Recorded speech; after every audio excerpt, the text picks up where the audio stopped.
Is self-defense, as they did also the ballistic missile. And now pivoting slightly, the spike in global anti-Semitism is noticeably worsening. And today our concern shifts to the largest Jewish population outside of Israel, which is, of course, the Jews in New York, but more specifically the Jews of New York City, who now have a mayor on their hands who recently became the first ever New York City mayor in decades to not attend the Israel Day parade. But recently, his attacks on AIPAC have caught our attention as he claimed them to be monsters. This was his response to reporters questioning on his choice of words. Take a listen. For the mayor, some members of the Jewish community, including Democratic Congressman Josh Gottheimer, were alarmed by the language you used at the rally last week, calling AIPAC monsters who move dark money. These are phrases that invoke old anti-Semitic tropes and conspiracy theories. What do you say to those who are concerned that the language you used is dangerous? Now, I want to be very clear. We're talking about a status quo where children are being killed on a daily basis. More than 1,000 Palestinians have been killed by the Israeli military since the so-called ceasefire. Even an Al Jazeera journalist, Ahmed Wishah, was killed this past Saturday by an Israeli strike. And when I am speaking about AIPAC, I'm speaking about an organization that has been supportive of the status quo, that has fought any attempt to actually deliver safety to people not just in Palestine, but frankly, through much of the region. And it is a status quo for immorality. It is one that I will not accept. And when it comes to the way in which they defend the status quo, oftentimes they defend it through direct contributions, as we are seeing right now in New York 13. Oftentimes they also support the status quo through dark money, by filtering money that would have previously been directly from AIPAC, now through other shell organizations whose identities of their contributors are only made clear after an election. And I think that it is important that when we ask ourselves how such death and destruction is happening overseas, we also name those who allow it to take place. All right, we're going to go.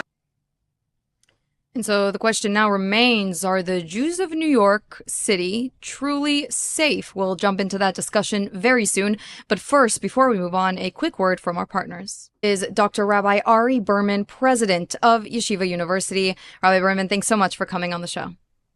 Thank you so much for having me, Devo. Pleasure to be here. Pleasure to have you. So, Dr. Berman, you're heading the largest Jewish institution in the United States, in the city with the largest concentration of Jews outside of Israel. What do you make of Mamdani's recent comments? Well, it's reflective of the lies that are being said about AIPAC, about Zionists, about Israel. And it highlights our need to be inside, to explain, to represent, and to speak proudly and boldly for our community and our values. Mm-hmm. And I'm hoping that you were at the Israel Day parade, as we mentioned earlier recently. His absence, it was very much felt, as the New York City mayor is always well in attendance. We've had Eric Adams, who has really shown up every year. So taking such a stark stance, has it been noticed in the Jewish community? Are students talking about it? What is the consensus among students?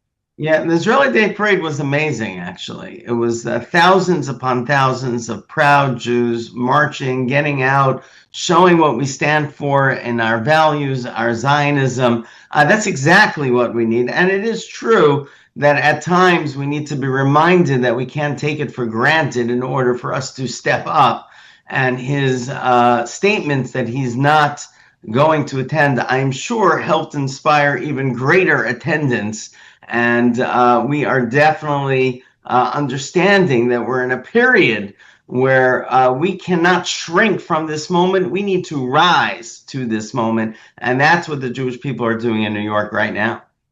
Wow, absolutely amazing. Now, I want to dive a little bit deep into a slightly different topic, which has to do with AI. It's been brought to my attention recently. The Yeshiva University, in collaboration with BYU as well, have brought out this research that has to do with AI. And there's this huge conversation, Rabbi Berman, of the effect of AI and the use of AI in spreading anti-Semitism on a digital stage. What can you tell us about this new research report, but also about this really unprecedented cooperation between YU, which is a Jewish institution, and BYU, which is a Christian institution. What can you tell us about that?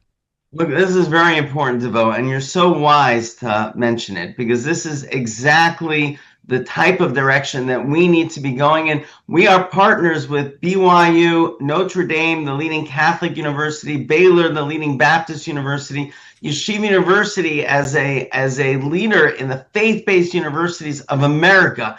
And we are finding allies, and this is what's essential. There are people that respect Jews, that love Israel, that want to partner with us to build a better world for all. And we can't just spend our time fighting against the hate. We must bring out the blessings of the Jewish people. And I'm so happy to share with you that when you look out for the blessings, there's so many people who want to be partners and help. AI is an essential question for the future. We are working with our partners throughout North America to ensure that faith is represented accurately, that the Jewish people's story is being told correctly. It's a huge challenge, but together with our partners, we are confident that we'll be able to move this forward. That's amazing. And the whole topic of AI is so prevalent today, especially with social media. It's everywhere. And it's really important that institutions adapt to AI.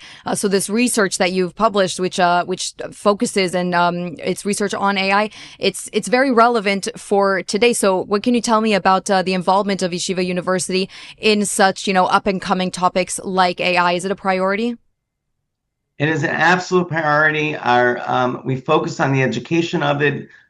We have great master's programs, looking to start our PhD program. We have a lot of top tier professors who've come recently to Yeshiva who are working in AI. Yeshiva University needs to have a seat at the table of this conversation because the Jewish people are at stake. Like, make no mistake about this. How AI is going to speak about Jewish people, Jewish values, and the history of the Jews with all the fake news that happens. If you're just using LLMs, you can have a story where Israel attacked Hamas on October 7th. I'm saying we are in a perilous moment, and we need to make sure that our top tier education university, the leading Jewish university, is at the highest seat of the table, speaking to the companies and the other universities and research to make sure that our story is represented and told accurately. And that's what we're doing. Absolutely. And you're also preparing your students for the future in probably the best way possible.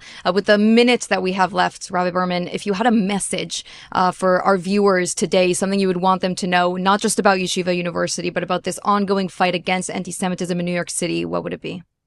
Yeah.